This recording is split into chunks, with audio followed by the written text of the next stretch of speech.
Chapter 17. That Friday made the last of our fine days for a month.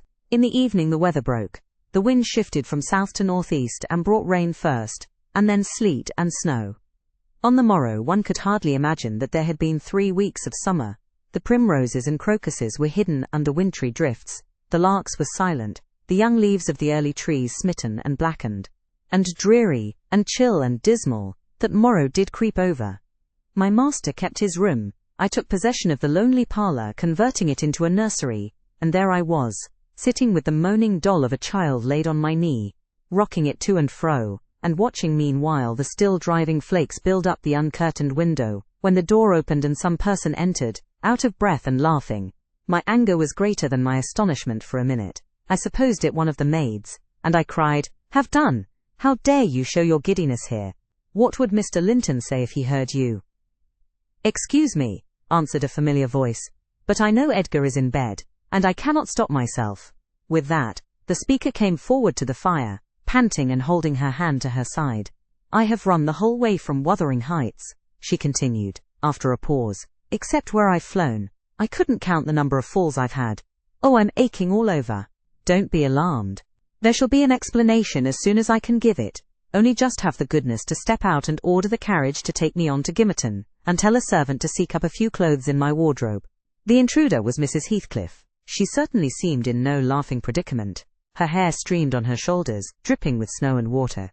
She was dressed in the girlish dress she commonly wore, befitting her age more than her position, a low frock with short sleeves, and nothing on either head or neck. The frock was of light silk, and clung to her with wet, and her feet were protected merely by thin slippers. Add to this a deep cut under one ear, which only the cold prevented from bleeding profusely, a white face scratched and bruised, and a frame hardly able to support itself through fatigue. And you may fancy my first fright was not much allayed, when I had had leisure to examine her. "My dear young lady," I exclaimed, "I'll stir nowhere and hear nothing till you've removed every article of your clothes, and put on dry things. And certainly you shall not go to Gimmerton tonight, so it is needless to order the carriage." "Certainly I shall," she said, "walking or riding, yet I've no objection to dress myself decently. And, see how it flows down my neck now. The fire does make it smart." She insisted on my fulfilling her directions, before she would let me touch her, and not till after the coachman had been instructed to get ready, and a maid set to pack up some necessary attire, did I obtain her consent for binding the wound and helping to change her garments. "Now, Ellen," she said, when my task was finished, and she was seated in an easy-chair on the hearth, with a cup of tea before her, "you sit down opposite me, and put poor Catherine's baby away. I don't like to see it. You mustn't think I care little for Catherine, because I behaved so foolishly on entering. I've cried too, bitterly. Yes, more than anyone else has reason to cry. We parted unreconciled, you remember, and I shan't forgive myself. But for all that, I was not going to sympathize with him. The brute beast. Oh, give me the poker. This is the last thing of his I have about me." She slipped the gold ring from her third finger, and threw it on the floor. "I'll smash it," she continued, striking it with childish spite. "And then I'll burn it." And she took and dropped the misused article among the coals. "There, he shall buy another, if he gets me back again. He'd be capable of coming to seek me, to tease Edgar. I dare not stay, lest that notion should possess his wicked head. And besides, Edgar has not been kind, has he? And I won't come suing for his assistance, nor will I bring him into more trouble. Necessity compelled me to seek shelter here. Though if I had not learned he was out of the way, I'd have halted at the kitchen, washed my face, warmed myself, got you to bring what I wanted, and departed again to anywhere out of the reach of my of that incarnate goblin. He was in such a fury. If he had caught me, it's a pity Earnshaw is not his match in strength. I wouldn't have run till I'd seen him all but demolished, had Hindley been able to do it."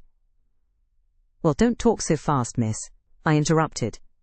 "You'll disorder the handkerchief I have tied round your face, and make the cut bleed again.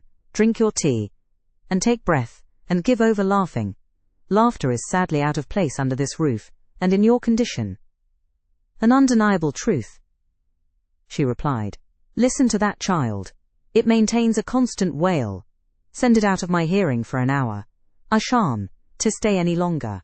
I rang the bell, and committed it to a servant's care, and then I inquired what had urged her to escape from Wuthering Heights in such an unlikely plight, and where she meant to go, as she refused remaining with us. I ought, and I wish to remain, answered she, to cheer Edgar and take care of the baby, for 2 things, and because the Grange is my right home. But I tell you he wouldn't let me. Do you think he could bear to see me grow fat and merry, could bear to think that we were tranquil, and not resolve on poisoning our comfort? Now, I have the satisfaction of being sure that he detests me, to the point of its annoying him seriously to have me within earshot or eyesight. I notice, when I enter his presence, the muscles of his countenance are involuntarily distorted into an expression of hatred. Partly arising from his knowledge of the good causes, I have to feel that sentiment for him, and partly from original aversion. It is strong enough to make me feel pretty certain that he would not chase me over England, supposing I contrived a clear escape, and therefore I must get quite away. I've recovered from my first desire to be killed by him. I'd rather he'd kill himself. He has extinguished my love effectually, and so I'm at my ease. I can recollect yet how I loved him, and can dimly imagine that I could still be loving him if, no, even if he had doted on me, the devilish nature would have revealed its existence somehow. Catherine had an awfully perverted taste to esteem him so dearly, knowing him so well. Monster would that he could be blotted out of creation and out of my memory. Hush, he's a human being, I said. Be more charitable, there are worse men than he is yet. He's not a human being, she retorted, and he has no claim on my charity. I gave him my heart, and he took and pinched it to death, and flung it back to me. People feel with their hearts, Ellen, and since he has destroyed mine, I have not power to feel for him, and I would not, though he groaned from this to his dying day, and wept tears of blood for Catherine. No, indeed, I wouldn't. And here Isabella began to cry, but, immediately dashing the water from her lashes, she recommenced. You asked, what has driven me to flight at last? I was compelled to attempt it, because I had succeeded in rousing his rage a pitch above his malignity. Pulling out the nerves with red-hot pincers requires more coolness than knocking on the head. He was worked up to forget the fiendish prudence he boasted of, and proceeded to murderous violence. I experienced pleasure in being able to exasperate him. The sense of pleasure woke my instinct of self-preservation, so I fairly broke free, and if ever I come into his hands again, he is welcome to a signal revenge. Yesterday, you know, Mr. Earnshaw should have been at the funeral. He kept himself sober for the purpose. Tolerably sober, not going to bed mad at 6 o'clock, and getting up drunk at 12. Consequently he rose, in suicidal low spirits, as fit for the church as for a dance, and instead, he sat down by the fire, and swallowed gin or brandy by tumblerfuls. Heathcliff, I shudder to name him, has been a stranger in the house from last Sunday till today. Whether the angels have fed him, or his kin beneath, I cannot tell, but he has not eaten a meal with us for nearly a week. He has just come home at dawn, and gone upstairs to his chamber, locking himself in, as if anybody dreamt of coveting his company. There he has continued, praying like a Methodist, only the deity he implored is senseless dust and ashes, and God when addressed was curiously confounded with his own black father. After concluding these precious orisons, and they lasted generally till he grew hoarse and his voice was strangled in his throat, he would be off again, always straight down to the Grange. I wonder Edgar did not send for a constable, and give him into custody. For me, grieved as I was about Catherine, it was impossible to avoid regarding this season of deliverance from degrading oppression as a holiday. I recovered spirit sufficient to hear Joseph's eternal lectures without weeping, and to move up and down the house less with the foot of a frightened thief than formerly. You wouldn't think that I should cry at anything Joseph could say, but he and Hareton are detestable companions. I'd rather sit with Hindley and hear his awful talk than with T. Little Meister and his staunch supporter, that odious old man. When Heathcliff is in, I'm often obliged to seek the kitchen and their society, or starve among the damp, uninhabited chambers. When he is not, as was the case this week, I establish a table and chair at one corner of the house fire, and never mind how Mr. Earnshaw may occupy himself, and he does not interfere with my arrangements. He is quieter now than he used to be, if no one provokes him, more sullen and depressed, and less furious. Joseph affirms he's sure he's an altered man, that the Lord has touched his heart, and he is saved, so as by fire. I'm puzzled to detect signs of the favourable change. But it is not my business. Yester evening I sat in my nook, reading some old books till late on towards 12. It seemed so dismal to go upstairs, with the wild snow blowing outside, and my thoughts continually reverting to the kirkyard and the new-made grave. I dared hardly lift my eyes from the page before me. That melancholy scene so instantly usurped its place. Hindley sat opposite, his head leant on his hand, perhaps meditating on the same subject. He had ceased drinking at a point below irrationality, and had neither stirred nor spoken during 2 or 3 hours. There was no sound through the house but the moaning wind, which shook the windows every now and then, the faint crackling of the coals, and the click of my snuffers, as I removed at intervals the long wick of the candle. Hareton and Joseph were probably fast asleep in bed. It was very, very sad. And while I read I sighed, for it seemed as if all joy had vanished from the world, never to be restored. The doleful silence was broken at length by the sound of the kitchen latch. Heathcliff had returned from his watch earlier than usual, owing, I suppose, to the sudden storm. That entrance was fastened, and we heard him coming round to get in by the other. I rose with an irrepressible expression of what I felt on my lips, which induced my companion, who had been staring towards the door, to turn and look at me. "I'll keep him out 5 minutes," he exclaimed. "You won't object?" "No, you may keep him out the whole night for me," I answered. "Do! Put the key in the lock, and draw the bolts." Earnshaw accomplished this ere his guest reached the front. He then came and brought his chair to the other side of my table, leaning over it, and searching in my eyes for a sympathy with the burning hate that gleamed from his. As he both looked and felt like an assassin, he couldn't exactly find that, but he discovered enough to encourage him to speak. "You and I," he said, "have each a great debt to settle with the man out yonder. If we were neither of us cowards, we might combine to discharge it. Are you as soft as your brother? Are you willing to endure to the last and not once attempt a repayment?" "I'm weary of enduring now," I replied, "and I'd be glad of a retaliation that wouldn't recoil on myself, but treachery and violence are spears pointed at both ends.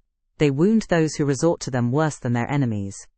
"Treachery and violence are a just return for treachery and violence," cried Hindley. "Mrs. Heathcliff, I'll ask you to do nothing, but sit still and be dumb. Tell me now, can you?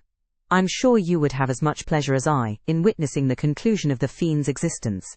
He'll be your death, unless you overreach him, and he'll be my ruin. Damn the hellish villain, he knocks at the door as if he were master here already. Promise to hold your tongue, and before that clock strikes, it wants 3 minutes of 1, you're a free woman." He took the implements which I described to you in my letter from his breast, and would have turned down the candle. I snatched it away, however, and seized his arm. "I'll not hold my tongue," I said. "You mustn't touch him. Let the door remain shut and be quiet." "No. I've formed my resolution, and by God I'll execute it," cried the desperate being. "I'll do you a kindness in spite of yourself, and Hareton justice. And you needn't trouble your head to screen me. Catherine is gone. Nobody alive would regret me, or be ashamed, though I cut my throat this minute. And it's time to make an end. I might as well have struggled with a bear, or reasoned with a lunatic. The only resource left me was to run to a lattice and warn his intended victim of the fate which awaited him." "You'd better seek shelter somewhere else tonight," I exclaimed, in rather a triumphant tone. "Mr. Earnshaw has a mind to shoot you, if you persist in endeavouring to enter. You'd better open the door, you," he answered, addressing me by some elegant term that I don't care to repeat.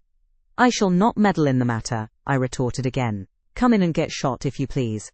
I've done my duty." With that I shut the window and returned to my place by the fire, having too small a stock of hypocrisy at my command to pretend any anxiety for the danger that menaced him. Earnshaw swore passionately at me, affirming that I loved the villain yet, and calling me all sorts of names for the base spirit I evinced.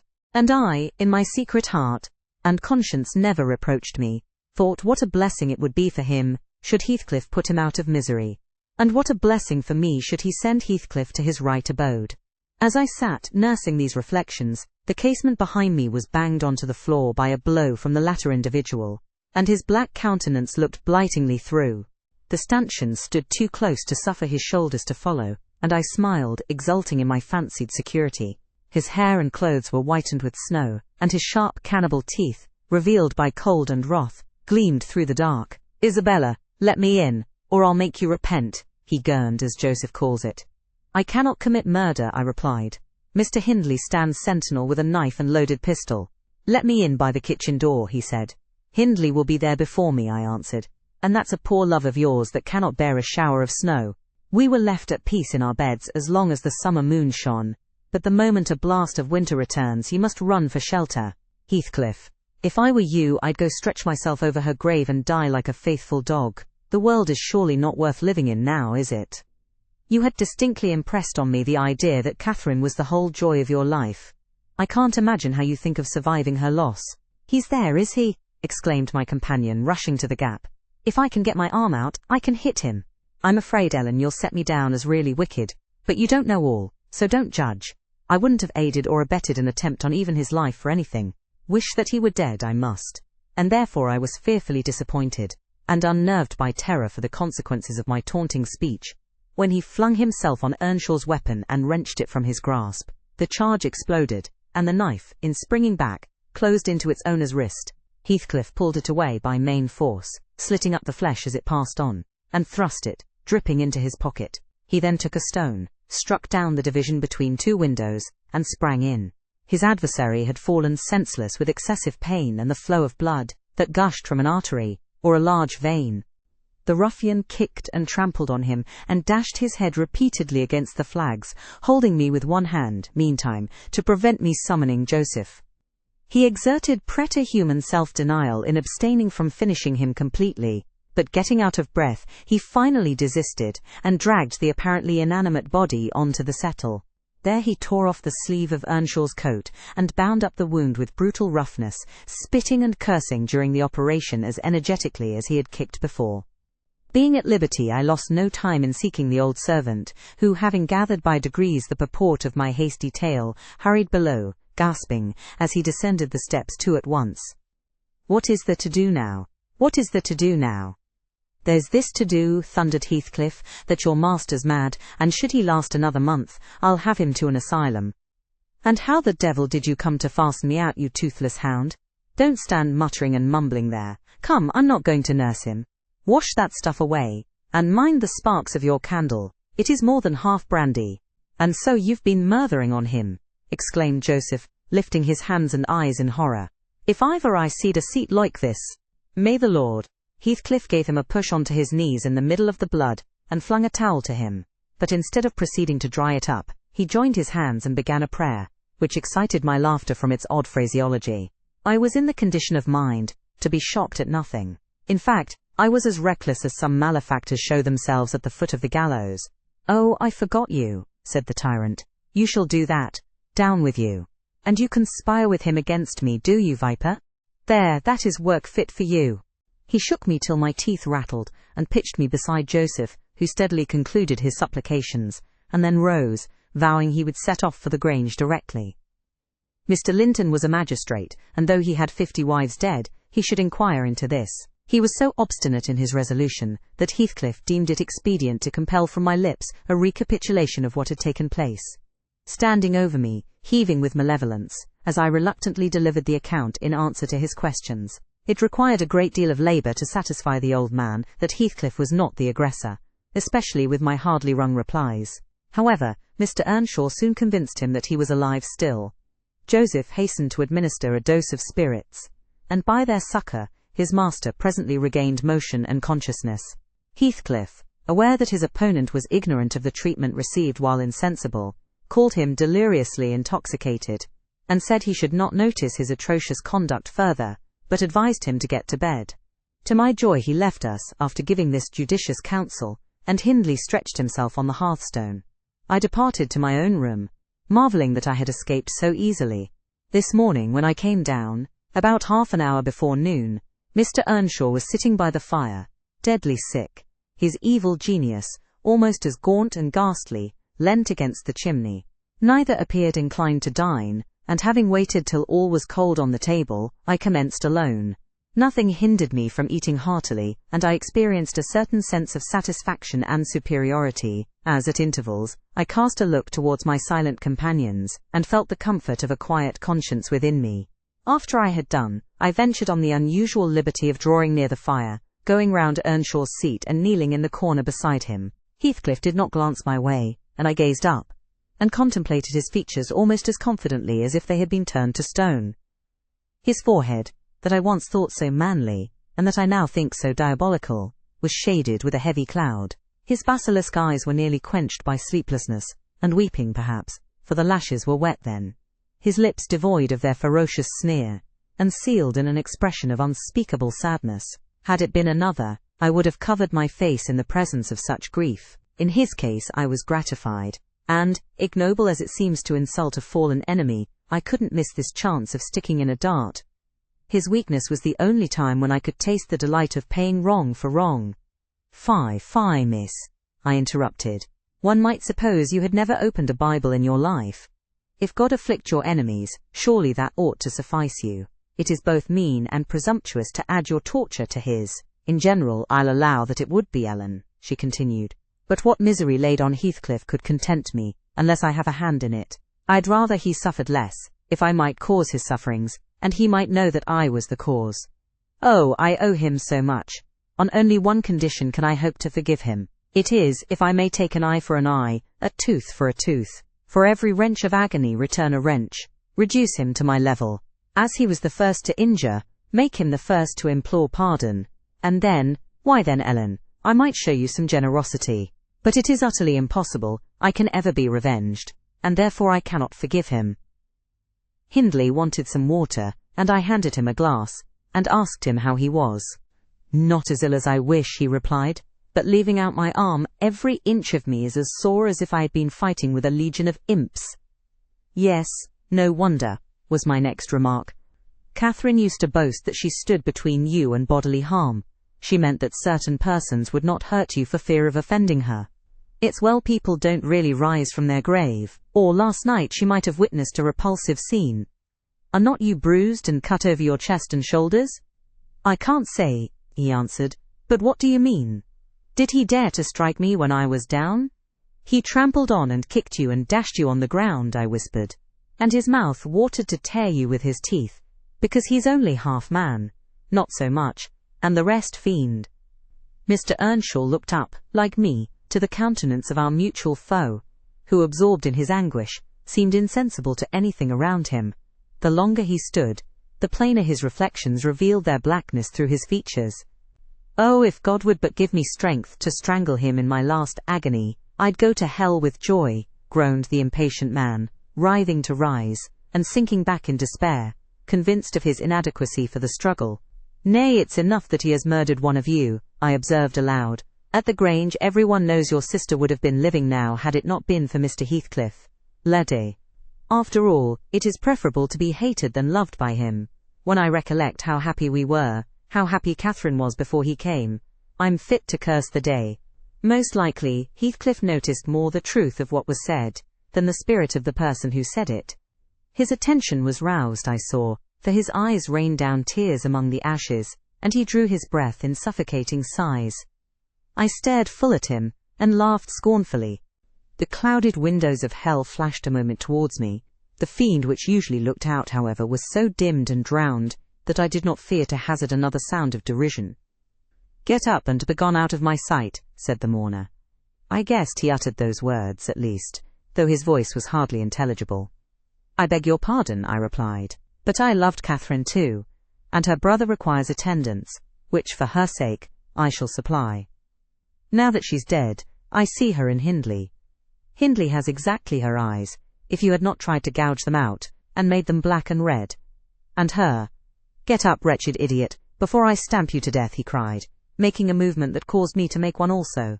But then, I continued, holding myself ready to flee, if poor Catherine had trusted you, and assumed the ridiculous, contemptible, degrading title of Mrs. Heathcliff, she would soon have presented a similar picture. She wouldn't have borne your abominable behaviour quietly. Her detestation and disgust must have found voice. The back of the settle and Earnshaw's person interposed between me and him, so instead of endeavouring to reach me, he snatched a dinner knife from the table and flung it at my head. It struck beneath my ear, and stopped the sentence I was uttering, but, pulling it out, I sprang to the door and delivered another, which I hope went a little deeper than his missile. The last glimpse I caught of him was a furious rush on his part, checked by the embrace of his host, and both fell locked together on the hearth. In my flight through the kitchen, I bid Joseph speed to his master. I knocked over Hareton, who was hanging a litter of puppies from a chairback in the doorway, and, blessed as a soul escaped from purgatory, I bounded, leaped, and flew down the steep road. Then, quitting its windings, shot direct across the moor, rolling over banks, and wading through marshes, precipitating myself, in fact, towards the beacon light of the Grange. And far rather would I be condemned to a perpetual dwelling in the infernal regions than even for one night abide beneath the roof of Wuthering Heights again. Isabella ceased speaking, and took a drink of tea. Then she rose, and bidding me put on her bonnet and a great shawl I had brought, and turning a deaf ear to my entreaties for her to remain another hour, she stepped onto a chair, kissed Edgar's and Catherine's portraits, bestowed a similar salute on me, and descended to the carriage accompanied by Fanny, who yelped wild with joy at recovering her mistress. She was driven away, never to revisit this neighbourhood, but a regular correspondence was established between her and my master when things were more settled. I believe her new abode was in the south, near London. There she had a son born a few months subsequent to her escape. He was christened Linton, and, from the first, she reported him to be an ailing, peevish creature. Mr. Heathcliff, meeting me one day in the village, inquired where she lived. I refused to tell. He remarked that it was not of any moment, only she must beware of coming to her brother. She should not be with him, if he had to keep her himself. Though I would give no information, he discovered, through some of the other servants, both her place of residence and the existence of the child. Still, he didn't molest her, for which forbearance she might thank his aversion, I suppose. He often asked about the infant when he saw me, and on hearing its name smiled grimly and observed, "They wish me to hate it too, do they?" "I don't think they wish you to know anything about it," I answered. "But I'll have it," he said, "when I want it. They may reckon on that."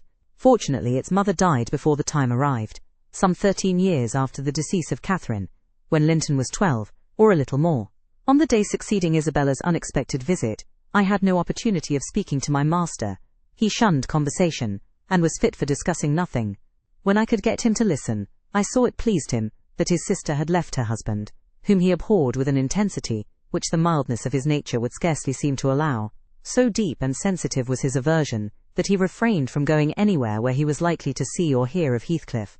Grief, and that together, transformed him into a complete hermit. He threw up his office of magistrate, ceased even to attend church, avoided the village on all occasions, and spent a life of entire seclusion within the limits of his park and grounds, only varied by solitary rambles on the moors, and visits to the grave of his wife, mostly at evening, or early morning before other wanderers were abroad. But he was too good to be thoroughly unhappy long. He didn't pray for Catherine's soul to haunt him. Time brought resignation, and a melancholy sweeter than common joy. He recalled her memory with ardent, tender love, and hopeful aspiring to the better world, where he doubted not she was gone. And he had earthly consolation, and affections also. For a few days, I said, he seemed regardless of the puny successor to the departed. That coldness melted as fast as snow in April, and ere the tiny thing could stammer a word or totter a step, it wielded a despot sceptre in his heart. It was named Catherine, but he never called it the name in full, as he had never called the first Catherine short, probably because Heathcliff had a habit of doing so. The little one was always Cathy. It formed to him a distinction from the mother, and yet a connection with her, and his attachment sprang from its relation to her, far more than from its being his own. I used to draw a comparison between him and Hindley Earnshaw, and perplex myself to explain satisfactorily why their conduct was so opposite in similar circumstances. They had both been fond husbands, and were both attached to their children, and I could not see how they shouldn't both have taken the same road for good or evil. But, I thought in my mind, Hindley, with apparently the stronger head, has shown himself sadly the worse and the weaker man. When his ship struck, the captain abandoned his post, and the crew, instead of trying to save her, rushed into riot and confusion, leaving no hope for their luckless vessel. Linton, on the contrary, displayed the true courage of a loyal and faithful soul. He trusted God, and God comforted him. One hoped, and the other despaired. They chose their own lots, and were righteously doomed to endure them. But you'll not want to hear my moralizing, Mr. Lockwood. You'll judge as well as I can all these things. At least you'll think you will, and that's the same. The end of Earnshaw was what might have been expected. It followed fast on his sister's. There were scarcely 6 months between them. We at the Grange never got a very succinct account of his state preceding it. All that I did learn was on occasion of going to aid in the preparations for the funeral. Mr. Kenneth came to announce the event to my master. "Well, Nellie," said he, riding into the yard one morning, too early not to alarm me with an instant presentiment of bad news, "it's yours and my turn to go into mourning at present. Who's given us the slip now, do you think?" "Who?" I asked in a flurry. "Why, guess," he returned, dismounting and slinging his bridle on a hook by the door. "And nip up the corner of your apron. I'm certain you'll need it."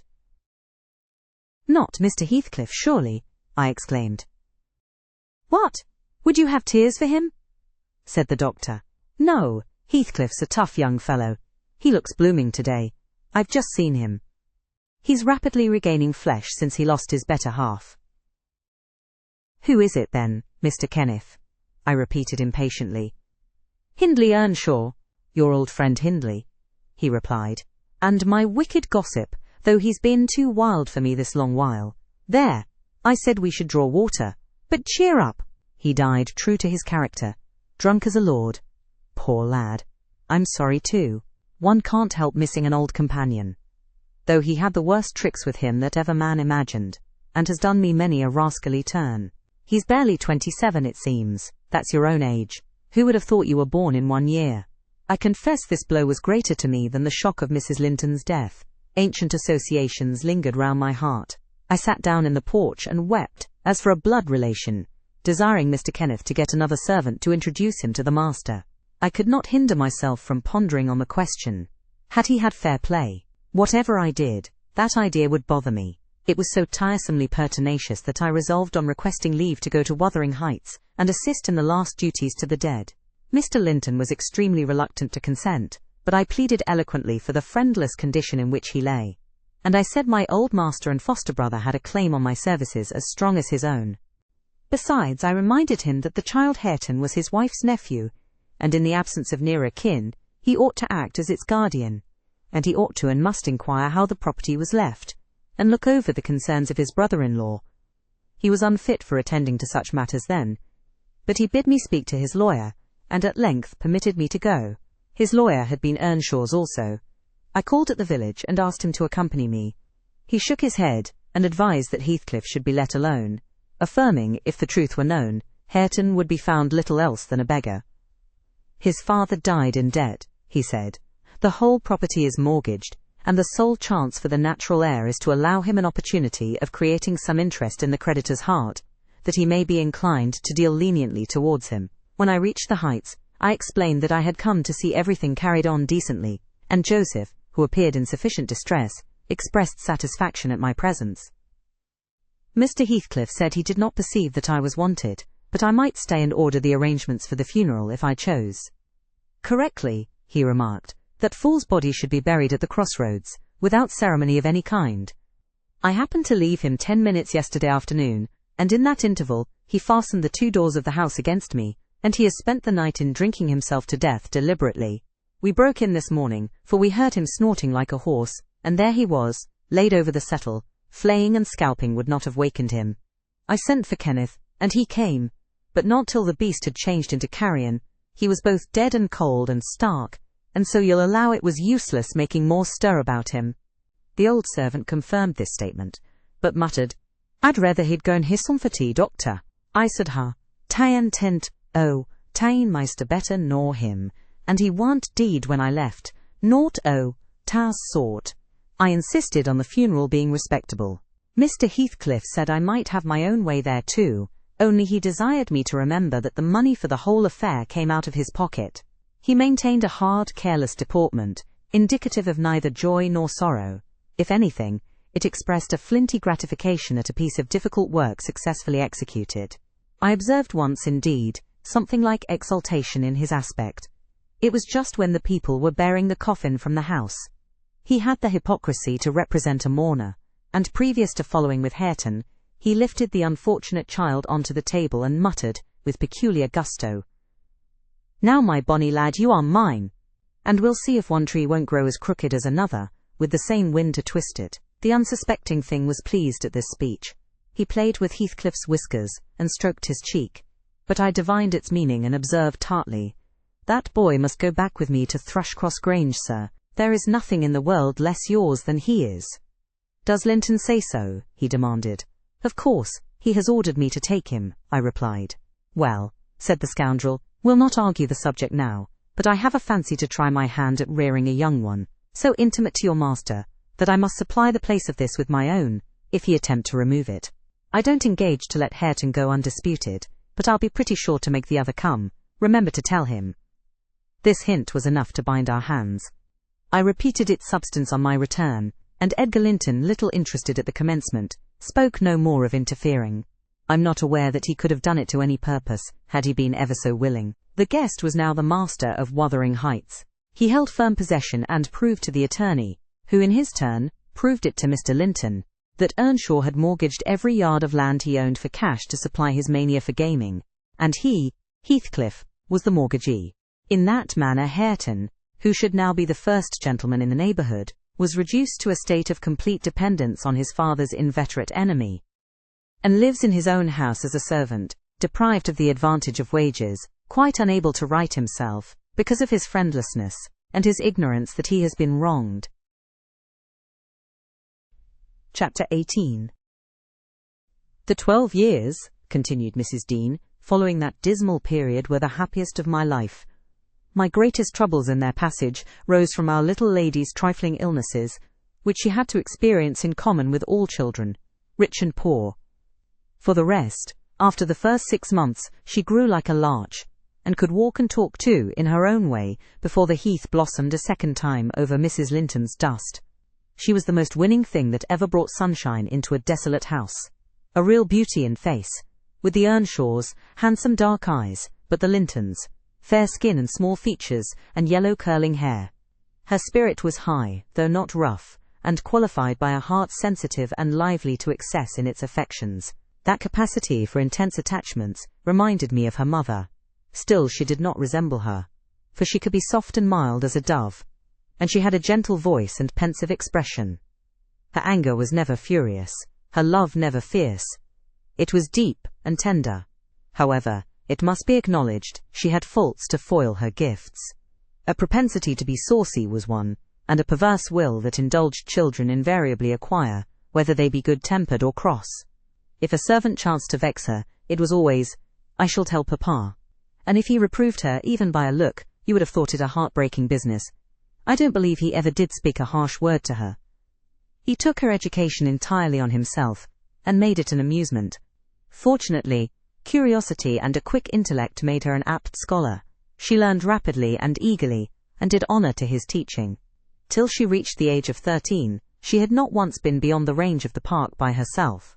Mr. Linton would take her with him a mile or so outside, on rare occasions, but he trusted her to no one else. Gimmerton was an unsubstantial name in her ears, the chapel, the only building she had approached or entered, except her own home. Wuthering Heights and Mr. Heathcliff did not exist for her. She was a perfect recluse, and apparently perfectly contented. Sometimes, indeed, while surveying the country from her nursery window, she would observe, "Ellen, how long will it be before I can walk to the top of those hills? I wonder what lies on the other side. Is it the sea?" "No, Miss Cathy," I would answer, "it is hills again, just like these." "And what are those golden rocks like when you stand under them?" she once asked. The abrupt descent of Penistone Crags particularly attracted her notice, especially when the setting sun shone on it, and the topmost heights, and the whole extent of landscape besides, lay in shadow. I explained that they were bare masses of stone, with hardly enough earth in their clefts to nourish a stunted tree. "And why are they bright so long after it is evening here?" she pursued. "Because they are a great deal higher up than we are," replied I. "You could not climb them, they are too high and steep. In winter the frost is always there before it comes to us, and deep into summer I have found snow under that black hollow on the northeast side." "Oh, you've been on them?" she cried gleefully. "Then I can go too when I am a woman. Has Papa been, Ellen?" "Papa would tell you, miss," I answered hastily, "that they are not worth the trouble of visiting. The moors, where you ramble with him, are much nicer, and Thrushcross Park is the finest place in the world." "But I know the park, and I don't know those," she murmured to herself, "and I should delight to look round me from the brow of that tallest point. My little pony Minnie shall take me some time." One of the maids mentioning the fairy cave quite turned her head with a desire to fulfill this project. She teased Mr. Linton about it, and he promised she should have the journey when she got older.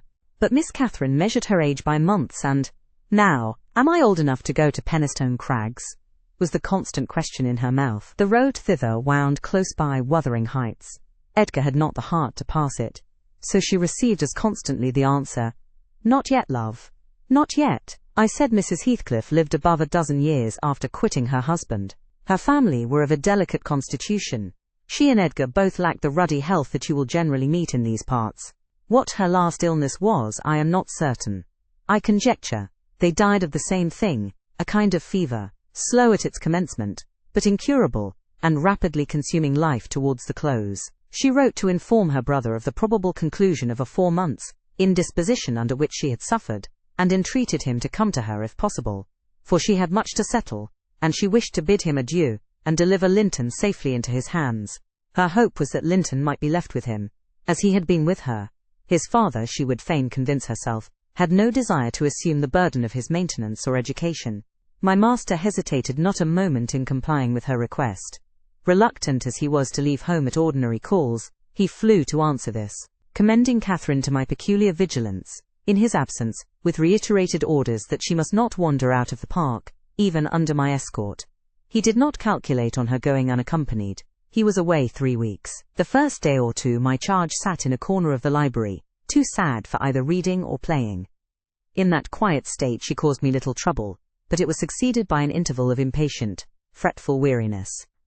And being too busy, and too old then, to run up and down amusing her, I hit on a method by which she might entertain herself. I used to send her on her travels round the grounds, now on foot and now on a pony, indulging her with a patient audience of all her real and imaginary adventures when she returned. The summer shone in full prime, and she took such a taste for this solitary rambling, that she often contrived to remain out from breakfast till tea, and then the evenings were spent in recounting her fanciful tales. I did not fear her breaking bounds, because the gates were generally locked, and I thought she would scarcely venture forth alone, if they had stood wide open. Unluckily, my confidence proved misplaced. Catherine came to me one morning at 8 o'clock, and said she was that day an Arabian merchant, going to cross the desert with his caravan, and I must give her plenty of provision for herself and beasts, a horse, and 3 camels, personated by a large hound and a couple of pointers. I got together good store of dainties, and slung them in a basket on one side of the saddle, and she sprang up as gay as a fairy, sheltered by her wide-brimmed hat and gauze veil from the July sun, and trotted off with a merry laugh, mocking my cautious counsel to avoid galloping, and come back early. The naughty thing never made her appearance at tea. One traveller, the hound, being an old dog and fond of its ease, returned, but neither Cathy, nor the pony, nor the 2 pointers were visible in any direction. I dispatched emissaries down this path and that path, and at last went wandering in search of her myself. There was a labourer working at a fence round a plantation, on the borders of the grounds. I inquired of him if he had seen our young lady. "I saw her at morn," he replied. "She would have me to cut her a hazel switch, and then she leapt her galloway over the hedge yonder, where it is lowest, and galloped out of sight." You may guess how I felt at hearing this news. It struck me directly she must have started for Penistone Crags. "What will become of her?" I ejaculated, pushing through a gap which the man was repairing, and making straight to the high road. I walked as if for a wager, mile after mile, till a turn brought me in view of the heights, but no Catherine could I detect, far or near. The crags lie about 1.5 miles beyond Mr. Heathcliff's place, and that is 4 from the Grange, so I began to fear night would fall ere I could reach them. And what if she should have slipped in clambering among them, I reflected, and been killed or broken some of her bones? My suspense was truly painful, and at first it gave me delightful relief to observe, in hurrying by the farmhouse, Charlie, the fiercest of the pointers, lying under a window with swelled head and bleeding ear. I opened the wicket, and ran to the door, knocking vehemently for admittance. A woman whom I knew, and who formerly lived at Gimmerton, answered. She had been servant there since the death of Mr. Earnshaw. "Ah," said she, "you are come a-seeking your little mistress. Don't be frightened. She's here safe, but I'm glad it isn't the master." "He is not at home then, is he?" I panted, quite breathless with quick walking and alarm. No, she replied. "Both he and Joseph are off, and I think they won't return this hour or more. Step in and rest you a bit." I entered, and beheld my stray lamb seated on the hearth, rocking herself in a little chair that had been her mother's when a child. Her hat was hung against the wall, and she seemed perfectly at home, laughing and chattering in the best spirits imaginable, to Hareton, now a great strong lad of 18, who stared at her with considerable curiosity and astonishment, comprehending precious little of the fluent succession of remarks and questions, which her tongue never ceased pouring forth. "Very well, miss," I exclaimed, concealing my joy under an angry countenance. "This is your last ride, till Papa comes back. I'll not trust you over the threshold again, you naughty, naughty girl." "Aha, Ellen," she cried gaily, jumping up and running to my side. "I shall have a pretty story to tell tonight, and so you found me out. Have you ever been here in your life before?" "Put that hat on, and home at once," said I. "I'm dreadfully grieved at you, Miss Cathy. You've done extremely wrong. It's no use pouting and crying. That won't repay the trouble I've had, scouring the country after you. To think how Mr. Linton charged me to keep you in, and you stealing off so. It shows you are a cunning little fox, and nobody will put faith in you any more." "What have I done?" sobbed she, instantly checked. "Papa charged me nothing. He'll not scold me, Ellen. He's never cross, like you." "Come, come," I repeated. "I'll tie the riband. Now let us have no petulance. Oh, for shame. You 13 years old, and such a baby." This exclamation was caused by her pushing the hat from her head, and retreating to the chimney out of my reach. "Nay," said the servant, "don't be hard on the bonny lass, Mrs. Dean. We made her stop. She'd fain have ridden forwards. I feared you should be uneasy. Hareton offered to go with her, and I thought he should. It's a wild road over the hills." Hareton, during the discussion, stood with his hands in his pockets, too awkward to speak, though he looked as if he did not relish my intrusion. "How long am I to wait?" I continued, disregarding the woman's interference. "It will be dark in 10 minutes. Where is the pony, Miss Cathy, and where is Phoenix?" "I shall leave you, unless you be quick, so please yourself." "The pony is in the yard," she replied, "and Phoenix is shut in there. He's bitten, and so is Charlie. I was going to tell you all about it, but you are in a bad temper, and don't deserve to hear." I picked up her hat and approached to reinstate it, but perceiving that the people of the house took her part, she commenced capering round the room, and on my giving chase, ran like a mouse over and under and behind the furniture, rendering it ridiculous for me to pursue. Hareton and the woman laughed, and she joined them, and waxed more impertinent still, till I cried, in great irritation, "Well, Miss Cathy, if you were aware whose house this is, you'd be glad enough to get out." "It's your father's, isn't it?" said she, turning to Hareton. "Nay," he replied, looking down and blushing bashfully. He could not stand a steady gaze from her eyes, though they were just his own. "Whose then? Your master's?" she asked. He coloured deeper, with a different feeling, muttered an oath, and turned away. "Who is his master?" continued the tiresome girl, appealing to me. "He talked about our house and our folk. I thought he had been the owner's son. And he never said miss. He should have done, shouldn't he, if he's a servant?" Hareton grew black as a thundercloud at this childish speech. I silently shook my questioner, and at last succeeded in equipping her for departure. "Now, get my horse," she said, addressing her unknown kinsman, as she would one of the stable boys at the Grange, "and you may come with me. I want to see where the goblin hunter rises in the marsh, and to hear about the fairishes, as you call them. But make haste. What's the matter? Get my horse, I say." "I'll see thee damned before I be thy servant," growled the lad. "You'll see me what?" asked Catherine in surprise. "Damned, thou saucy witch," he replied. "There, Miss Cathy. You see you have got into pretty company," I interposed. "Nice words to be used to a young lady. Pray don't begin to dispute with him. Come, let us seek for Minnie ourselves, and begone." "But Ellen?" cried she, staring fixed in astonishment. "How dare he speak so to me? Mustn't he be made to do as I ask him? You wicked creature, I shall tell Papa what you said. Now then." Hareton did not appear to feel this threat, so the tears sprang into her eyes with indignation. "You bring the pony," she exclaimed, turning to the woman, "and let my dog free this moment."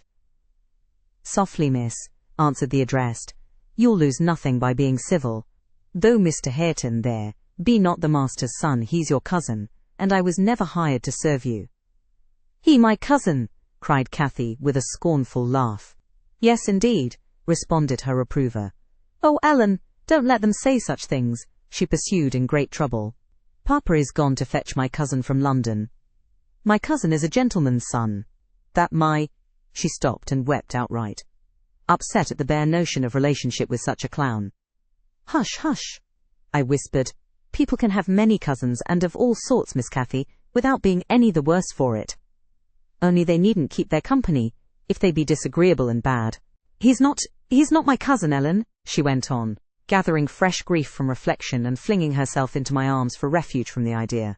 I was much vexed at her and the servant for their mutual revelations, having no doubt of Linton's approaching arrival, communicated by the former, being reported to Mr. Heathcliff, and feeling as confident that Catherine's first thought on her father's return would be to seek an explanation of the latter's assertion concerning her rude-bred kindred. Hareton, recovering from his disgust at being taken for a servant, seemed moved by her distress, and having fetched the pony round to the door, he took to propitiate her a fine crooked-legged terrier whelp from the kennel, and putting it into her hand, bid her whist, for he meant naught. Pausing in her lamentations, she surveyed him with a glance of awe and horror, then burst forth anew. I could scarcely refrain from smiling at this antipathy to the poor fellow, who was a well-made athletic youth, good-looking in features, and stout and healthy, but attired in garments befitting his daily occupations of working on the farm, and lounging among the moors after rabbits and game. Still, I thought I could detect in his physiognomy a mind owning better qualities than his father ever possessed. Good things lost amid a wilderness of weeds, to be sure, whose rankness far overtopped their neglected growth. Yet, notwithstanding, evidence of a wealthy soil, that might yield luxuriant crops under other unfavourable circumstances. Mr. Heathcliff, I believe, had not treated him physically ill, thanks to his fearless nature, which offered no temptation to that course of oppression. He had none of the timid susceptibility that would have given zest to ill-treatment, in Heathcliff's judgment. He appeared to have bent his malevolence on making him a brute. He was never taught to read or write, never rebuked for any bad habit which did not annoy his keeper, never led a single step towards virtue, or guarded by a single precept against vice. And from what I heard, Joseph contributed much to his deterioration, by a narrow-minded partiality which prompted him to flatter and pet him, as a boy, because he was the head of the old family, and as he had been in the habit of accusing Catherine Earnshaw and Heathcliff, when children, of putting the master past his patience, and compelling him to seek solace in drink by what he termed their offald ways. So at present he laid the whole burden of Hareton's faults on the shoulders of the usurper of his property. If the lad swore, he wouldn't correct him, nor however culpably he behaved. It gave Joseph satisfaction, apparently, to watch him go the worst lengths. He allowed that the lad was ruined, that his soul was abandoned to perdition, but then he reflected that Heathcliff must answer for it. Hareton's blood would be required at his hands, and there lay immense consolation in that thought. Joseph had instilled into him a pride of name, and of his lineage he would, had he dared, have fostered hate between him and the present owner of the Heights. But his dread of that owner amounted to superstition, and he confined his feelings regarding him to muttered innuendos and private comminations. I don't pretend to be intimately acquainted with the mode of living customary in those days at Wuthering Heights. I only speak from hearsay, for I saw little. The villagers affirmed Mr. Heathcliff was near, and a cruel hard landlord to his tenants, but the house, inside, had regained its ancient aspect of comfort under female management, and the scenes of riot common in Hindley's time were not now enacted within its walls. The master was too gloomy to seek companionship with any people, good or bad, and he is yet. This, however, is not making progress with my story. Miss Cathy rejected the peace offering of the terrier, and demanded her own dogs, Charlie and Phoenix. They came limping and hanging their heads, and we set out for home, sadly out of sorts, every one of us. I could not wring from my little lady how she had spent the day, except that, as I supposed, the goal of her pilgrimage was Penistone Crags, and she arrived without adventure to the gate of the farmhouse, when Hareton happened to issue forth, attended by some canine followers, who attacked her train. They had a smart battle, before their owners could separate them. That formed an introduction. Catherine told Hareton who she was, and where she was going, and asked him to show her the way, finally, beguiling him to accompany her.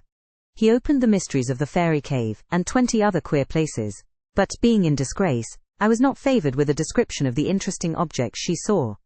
I could gather, however, that her guide had been a favourite, till she hurt his feelings by addressing him as a servant, and Heathcliff's housekeeper hurt hers by calling him her cousin. Then the language he had held to her rankled in her heart. She who was always love, and darling, and queen, and angel, with everybody at the Grange, to be insulted so shockingly by a stranger. She did not comprehend it, and hard work I had to obtain a promise that she would not lay the grievance before her father.